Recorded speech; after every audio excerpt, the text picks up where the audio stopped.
Bienvenidos al análisis de circuitos. Esta es la base fundamental para encontrar la respuesta en cualquier circuito, es decir, las corrientes a los estímulos que son las fuentes de fuerza electromotriz o las fuentes de energía. Por facilidad, de nuevo, vamos a empezar con un circuito muy sencillo, un circuito de 2 mallas, como el que presentamos aquí. Tenemos un arreglo de resistencias y baterías formando 2 mallas. Para resolver las incógnitas, que son las corrientes I1, I2 e I3, llamadas corrientes de rama, necesitamos 3 ecuaciones. Veamos de dónde vamos a obtener esas ecuaciones. 3 ecuaciones independientes. Tenemos 2 ecuaciones de la segunda regla de Kirchhoff, una para cada malla, la malla de la izquierda y la malla de la derecha. Recuerden que la segunda regla de Kirchhoff es la suma de los cambios en el potencial al recorrer un circuito cerrado. Entonces ahí tenemos 2 ecuaciones. También tendremos una ecuación de suma de corrientes en cualquiera de los 2 nodos que se presentan, A o B. A y B se les llama nodos donde se interconectan 3 o más elementos, como en ese caso.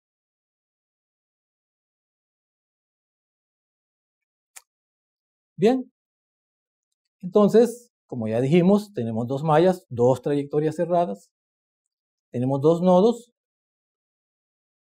entonces tendremos tantas ecuaciones de nodos como el número de nodos menos 1 para que sean linealmente independientes. Entonces tenemos las 3 ramas, las corrientes de ramas I1, I2 e I3.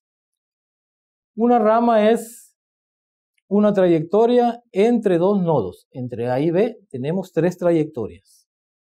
La trayectoria de la izquierda, la trayectoria central y la trayectoria de la derecha. Entonces tenemos las 3 ecuaciones, 2 de mallas y una de nodo. Vamos a encontrar para ese circuito que se muestra esas ecuaciones. Para resolver las 3 incógnitas, I sub 1, I sub 2 e I sub 3, las corrientes de rama. Muy bien, recordando, segunda regla de Kirchhoff, la suma algebraica de los cambios en el potencial en una trayectoria cerrada es 0. Conservación de la energía. Y la primera regla de Kirchhoff, que la vimos al inicio pero no hicimos énfasis en ello, para las corrientes eléctricas, la suma de corrientes que entran en un nodo es igual a la suma de las corrientes que salen de dicho nodo. Conservación de la carga.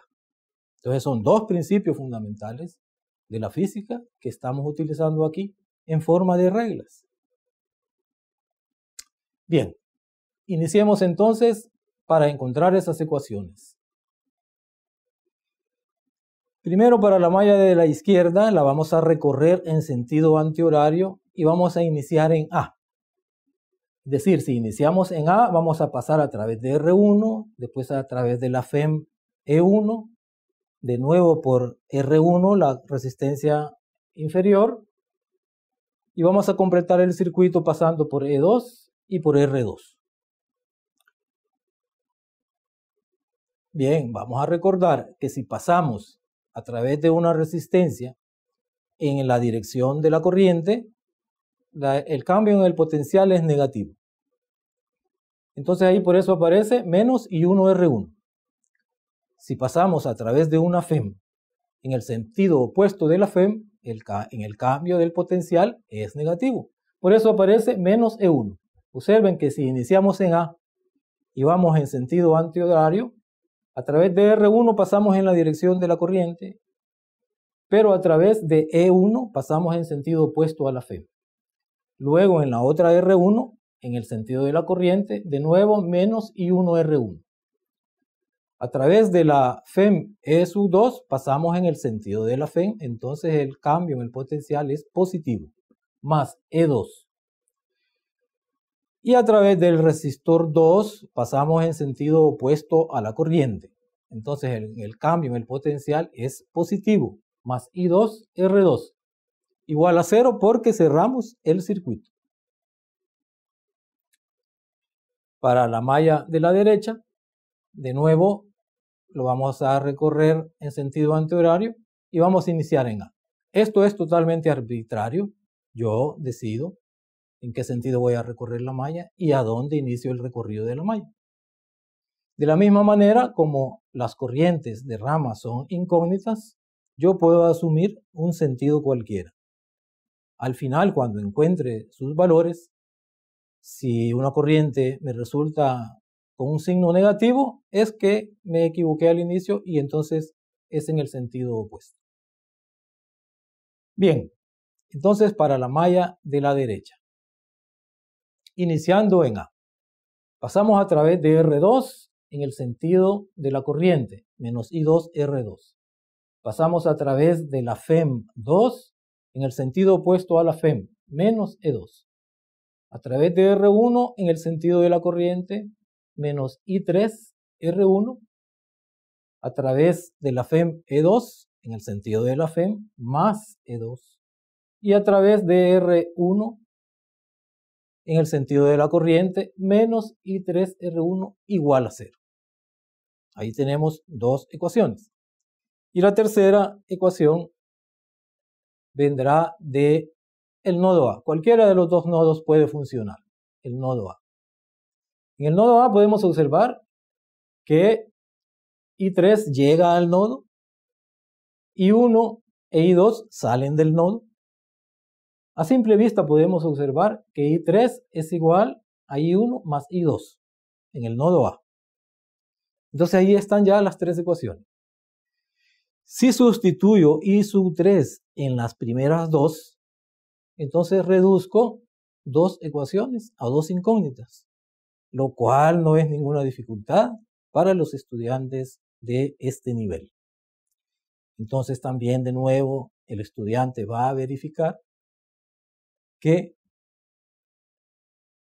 el resultado, si la FEM E1 es 2.1 volts, si la FEM E2 es 6.3 volts, si R1 es 1.7 ohms y R2 es 3.5 ohms, las corrientes resultantes son I1 0.82 amperes, I2 menos 0.40 amperes y 3 0.42 amperes. Entonces observemos acá que I2 estamos obteniendo un signo negativo. ¿Qué significa? Que I2 no va hacia abajo como aparecía en el circuito, sino que va hacia arriba. Entonces yo bien puedo ir al circuito, cambiar el sentido de la corriente y realizar otros cálculos, o bien cada vez que encuentre I2, ponerlo con su signo en cualquier otro cálculo. Como por ejemplo, si queremos encontrar la diferencia de potencial entre los puntos A y B, recuérdense que podemos ir por cualquier trayectoria, por la rama de la izquierda, por la rama central, por la rama de la derecha. Lo más fácil, pues, es por la rama central, porque hay menos elementos. Pero ustedes lo pueden realizar por cualquiera, si quieren, por las tres ramas y verificar que esa diferencia de potencial siempre da lo mismo. Entonces, si iniciamos en B, potencial en B, luego vamos hacia arriba, pasamos en la dirección de E2 más E2 y pasamos en la dirección opuesta a la corriente a través del resistor R2 más I2 R2 igual al potencial en A, porque llegamos al punto A. Entonces la diferencia de potencial en A menos el potencial en B es igual a E2 más I2 R2. Bien, E2 es 6.3 volts.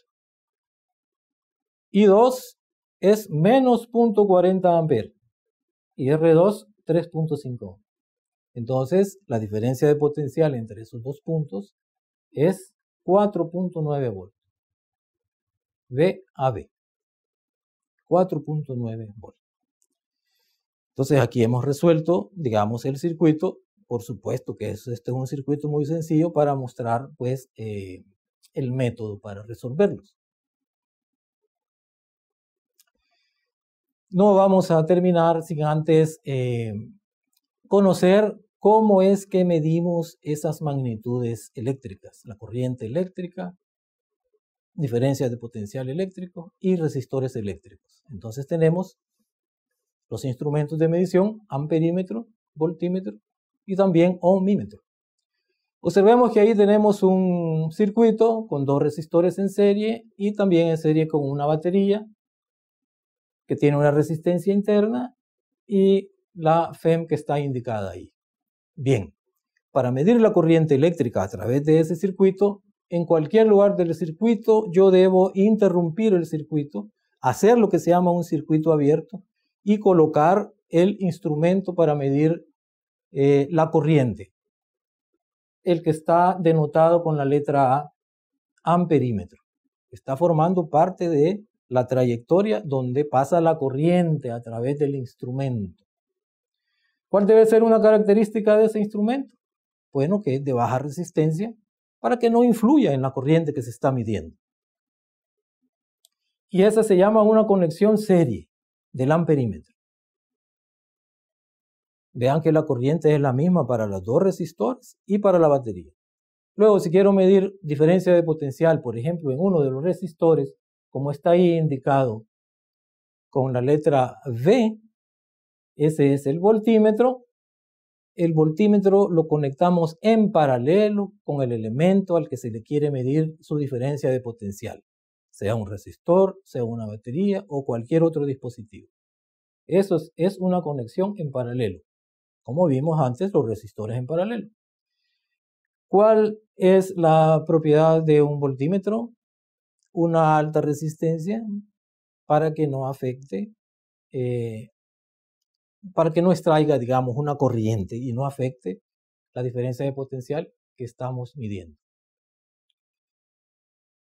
Y tenemos el ohmmetro u ohmímetro, que va a medir resistencias eléctricas, pues, por supuesto, de resistores. Para medir una resistencia eléctrica de un resistor, ese elemento debe de estar aislado de todo lo demás.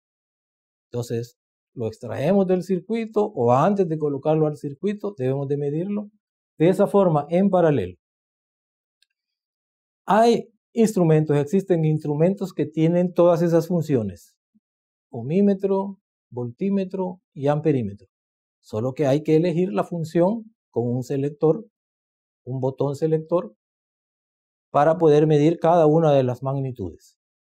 Y tienen también diferentes escalas. Tenemos también otra manera para encontrar la resistencia de un resistor. Aquí se ilustra un resistor real. Esta forma no es tan precisa como medirlo con el ohmímetro, pero se utiliza con frecuencia. Vean que tenemos bandas de colores en el resistor y tenemos una tabla que indica dígitos para cada color. Tenemos para el negro 0, café 1, rojo 2, naranja 3, amarillo 4, etc. Cuando tenemos la primera banda, es verde, este es un primer dígito. El color verde es 5. Entonces un primer dígito es 5. La segunda banda es otro dígito, es violeta, es 7. Entonces tenemos un segundo dígito, 7. Ya tenemos 57. Y la tercera banda indica un multiplicador. Aquí el multiplicador en la tabla la estamos viendo, dependiendo del color, así lo podemos multiplicar los primeros dos dígitos por 1, por 10 al cuadrado, 10 a la 3, 10 a la cuarta, etc. Como tenemos color rojo, el rojo es 2. Entonces como multiplicador es 10 a la 2. Entonces tendremos 57 por 10 a la 2 para ese resistor. Y una última banda a veces no aparece. Cuando no aparece es una tolerancia que pone el fabricante porque ese rango es amplio del el valor de la resistencia por su fabricación. Cuando no aparece la banda es un 20%. Cuando la banda es plata es 10% y cuando es oro es 20%. En este caso es plata y entonces tenemos una tolerancia del 10%. Eso significa que este resistor puede tener un valor de 57 por 10 a la 2, más o menos un 10%, o 5.7 kilo ohms, más o menos un 10%. Ven que esta forma es bastante imprecisa y es mejor entonces ocupar el ohmmetro o el ohmímetro para medir los resistores. Este es una presentación que está muy cercana a lo real de los resistores comerciales. O sea, se puede ir a la tienda y comprar un resistor de determinados valores de resistores. Como les digo, están más o menos estandarizados. Gracias por su atención y nos veremos próximamente.